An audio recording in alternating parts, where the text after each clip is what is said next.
The mind is an amazing creative power. It's actually the world that we live in. It's how each one of us can have such a different shared experience of something.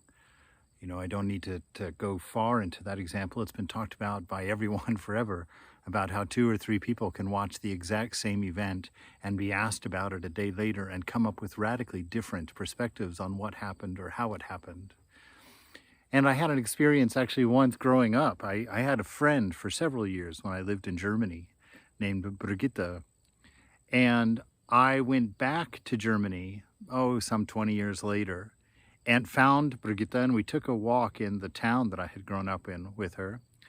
And she had a set of memories of our time together as children that was completely distinct and completely different from my set of ideas and experiences that we had growing up. I could hardly remember, and not even remember, some of the things that she did. And some of the things that I remembered so vividly were simultaneously barely skirts of memory for her.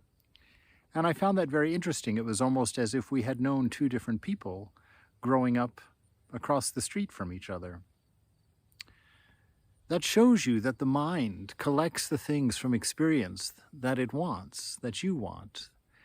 It puts together a series of thinking that produces states, produces moods, produces outlooks on life. And those are completely up to you. You may assume yourself to be in a particular state of mind, but had you been conscious and aware, you would have seen yourself build that state of mind, one thought at a time, one decision at a time. So it's an amazingly powerful thing to know that the mind that builds your world is utterly within your hands. Find your way to the root and build the world of your ideal.